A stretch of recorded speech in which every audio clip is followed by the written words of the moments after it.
크리스마스기 마케팅 macam-macam hayenggi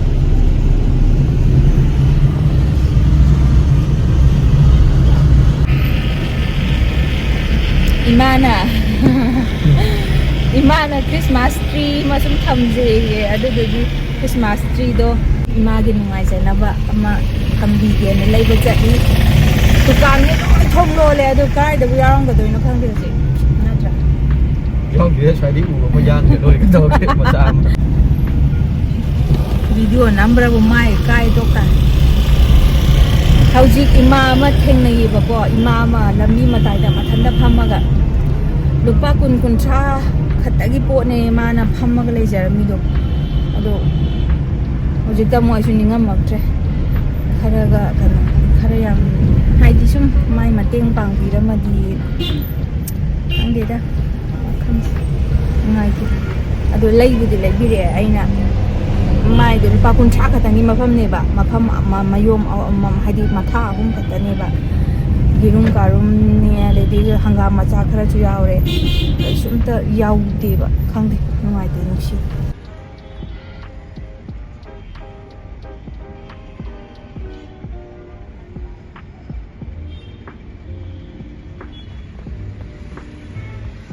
Ima kaino sibo Jauh di lung hanggang nang kerja ni. Tara dari laut. tara dangnya Tara dari laut gua apa gitu. Kenapa kamu dek kenapa karan dek ni isu dek mana? nusi am nai bo Laut gua nak cara bawa tu dek gua apa tadi. Yang kira mana itu naik kan. na yi oge asnang na thanda nungai ti ne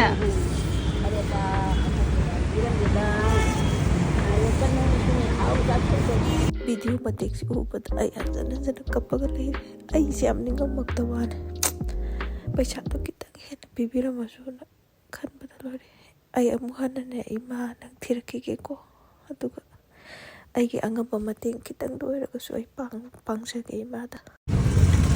adu hui manung atai da manung lit laga mapan mathak da sum hat Christmas tree ji di kaya kya pi no chi gi cha atau phajab di yau kama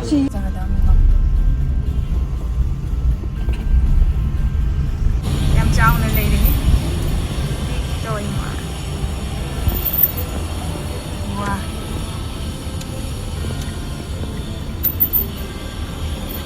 item la thei yenge na da tupi de yenge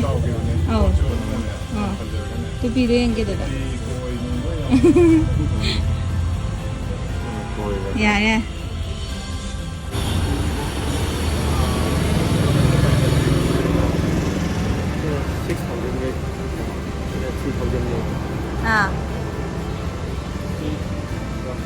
快进来还有没过来的呢？我只是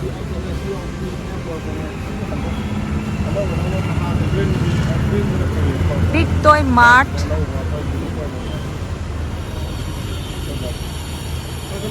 address e Moirangkhom Yumnam Laikai da Imphal West loina mag yaw ma le ne ko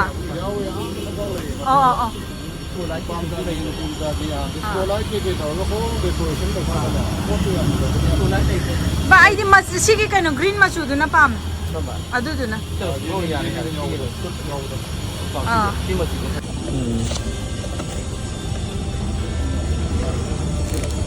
ai các cái phẩm đấy mẹ ông đây là lấy Ini aku miyau ni buka. Aku mesti tu mesti spektur aku punya sih ani. Kalau aku punya sih ani.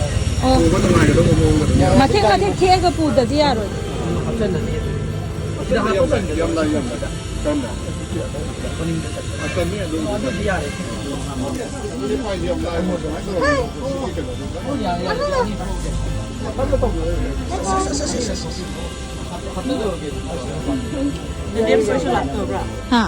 ayang lakan this item angang gi loina mag yaw ra sida phaja phaja mag yaw ra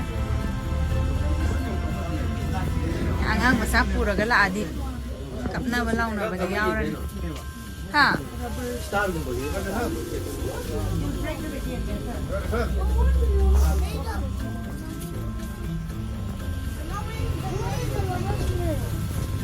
You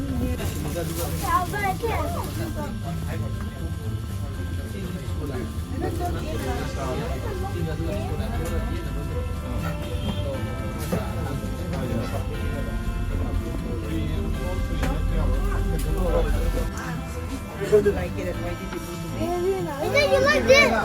No, so come on. When we have like a million dollars.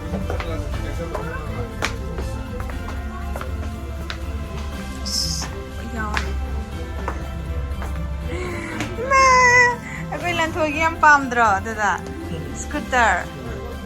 Yeah. Lang thugi ang pami. Oh.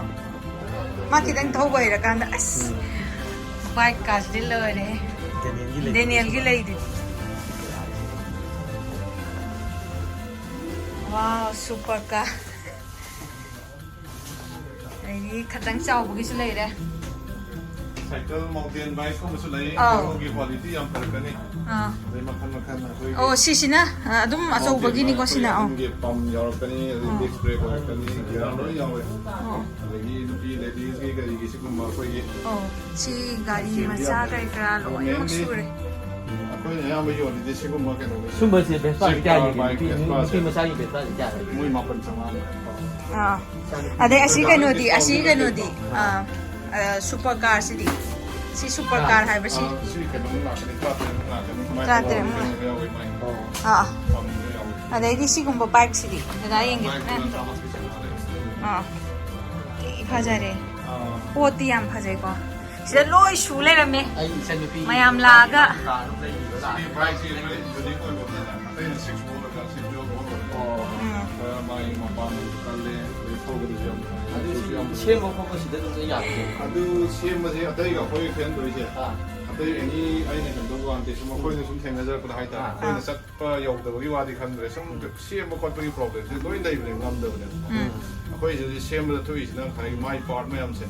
스위치 방에 아다기 마이 차저 방에 배터리 방에 애니 파트 거기는 방에 거기나 되죠. 마루에 이제 그 아둔 뭐 시험 야비 패시리티 돼. Oh, sige address kakana hai pe hai bi one. Hai di sige address sab cha bi je. 동나무봉다.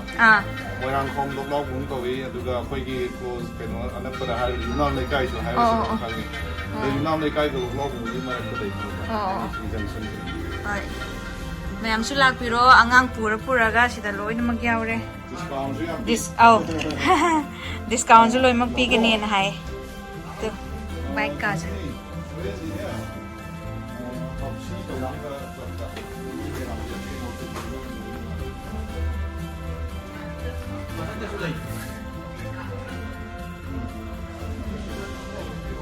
Mathakta su leiri sina angang machagi sosti kai kada uba loina mag yawe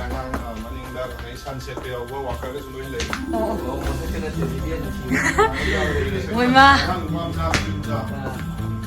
asiri kaino na pakhang macha ngai na laisabi macha da gift pininga ga su teddy bear phajaba soft toy me ama le Mamanju yam tina dum reasonable oi yam honge offer yam chaw na pili mayam lakpiro nam le kaida as phajaba le oh as akoy lan thoi di gyan ta dri mi ne magi hanagi amama le adu song pura la ke nong Sila second tu lo yaw ini ko. Mama tak tu sulai riba. Teddy bear me am siam tak macam. Dol me am siam dress makal hapa ko me am mama lay Oh, cycle ngai gina sila lay. Jadi nupam sa kay ka so bagi sutum loy na mo loy.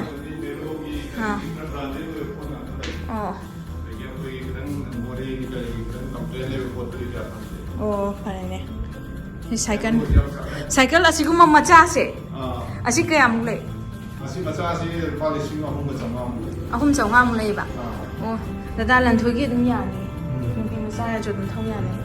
Asigi mathaki pink color sidi. Pink color ni gi asina ka hunga asin siem ni sa.